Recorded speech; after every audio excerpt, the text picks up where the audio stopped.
Alleluia, alleluia, alleluia, alleluia, alleluia, alleluia.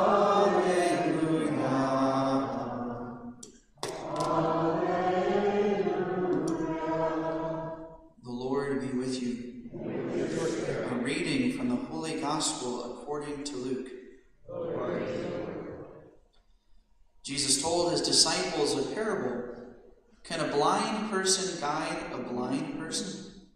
Will not both fall into a pit? No disciple is superior to the teacher, but when fully trained, every disciple will be like his teacher. Why do you notice the splinter in your brother's eye, but do not perceive the wooden beam in your own?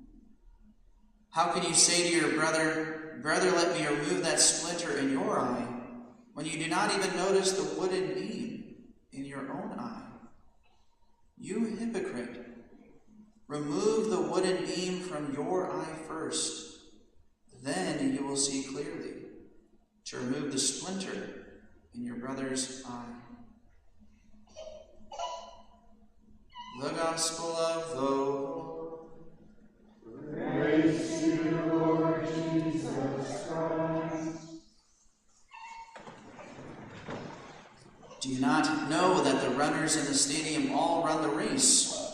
Every athlete exercises discipline, and they do it for a perishable crown, but we for an imperishable crown.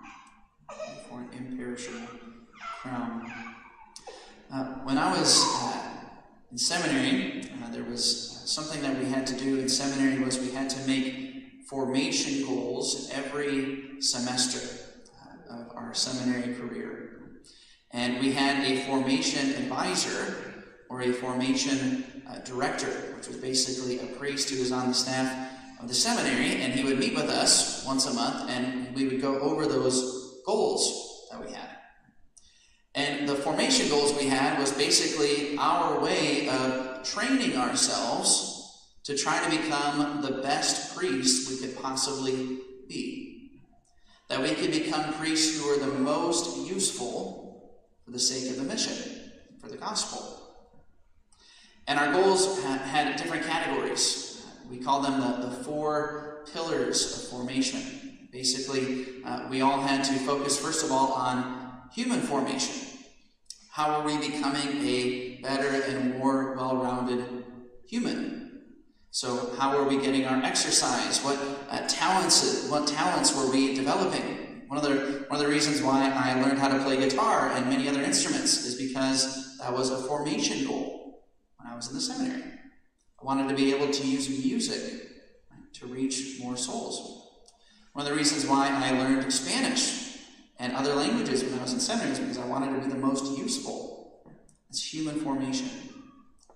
Then there was the spiritual formation that we talked about in the seminary, about our spiritual goals. So every year in the seminary, I had different ways that I was trying to grow spiritually.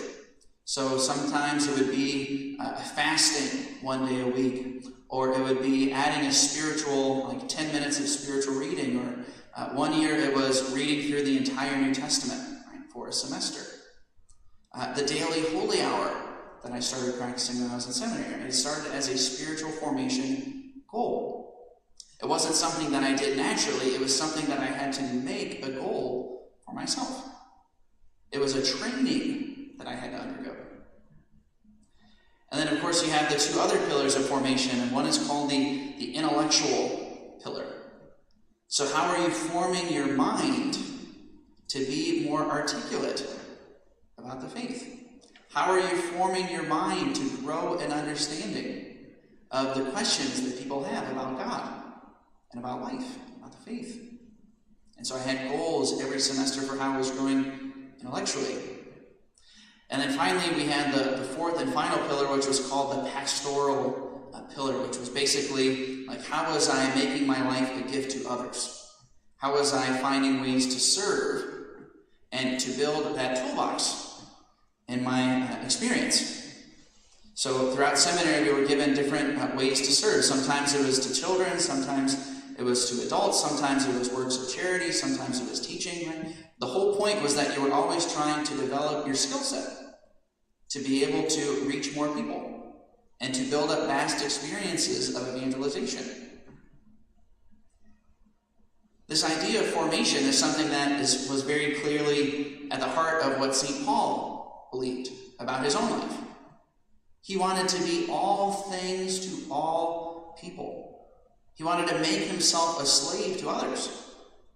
And so he trained his body and his soul to be the best instrument he could possibly be, to win souls for God. I bring all this up today because I don't think that this is something that only belongs in the seminary.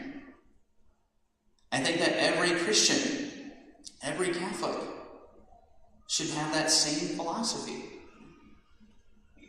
People will train themselves physically, people will talk about mental health and physical health, and do a continue education for their careers and all sorts of things. But when it comes to our faith, the thing that is most important in our lives, do we have that same drive? Are we actually challenging ourselves to grow? If we want to be the best possible evangelist, the best possible instrument to bring other people to God, we have to be intentional about it. I never would have learned the guitar, or learned Spanish, or started making a daily holy hour, or any of those things, if I didn't have to first write it down as a goal and have somebody keeping me accountable. Every parish should be a hub of formation, where the people who come to Mass and come to the church, they want to be formed into instruments, the best possible instruments they could become for the sake of the gospel. So maybe that's something, one of the things we'll do one of these days at St. Bernard's. We'll have everybody write goals, and we'll have formation groups. But everybody can think about in their own way how they want to pursue this objective. But the fact remains that that's how all of us should be thinking about the faith. That we train ourselves in all sorts of other ways in our lives.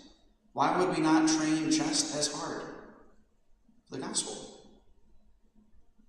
And so what are our goals? How are we challenging ourselves? How are we stretching ourselves? What are we doing to become all things to all people?